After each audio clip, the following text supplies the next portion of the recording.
વડોદરા શહેર પાણીગેટ વિસ્તાર બાવચાવાડમાં આરોગ્ય મંદિર અર્બન હેલ્થ સેન્ટરની બાજુમાં એકાએક ગરમીનું 46 ડિગ્રી તાપમાન હોવાથી જીઈબીના ટ્રાન્સફોર્મરમાં શોર્ટ સર્કિટ થવાના કારણે ટ્રાન્સફોર્મરની ડીપીમાં ધડાકા સાથે આગ લાગી જવા પામી હતી.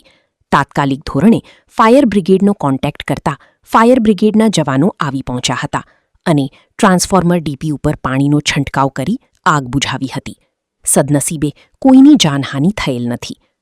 અવારનવાર અસહ્ય ગરમીના કારણે આજુબાજુના તમામ વિસ્તારોમાં ટ્રાન્સફોર્મર બળી જવાના બનાવો બનતા રહ્યા છે.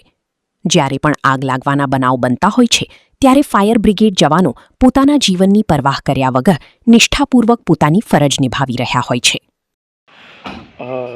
શું બનાવ બન્યો હતો? અત્યારે પાણીગેટ અર્બન હેલ્થ સેન્ટર ઉપર એક કમ્પાઉન્ડ વોલની અંદર ઇલેક્ટ્રિક ડીપી આવેલી છે. એની અંદર થોડા ટાઈમ પહેલાં એકદમ શોર્ટ સર્કિટ થયું.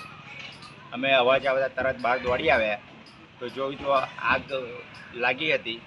તુરંત ફાયર બ્રિગેડ કંટ્રોલ રૂમમાં ફોન કરી દીધો. તાત્કાલિક ફાયરની ગાડી આવી ગઈ છે અને આગ કંટ્રોલ કરી લીધી છે.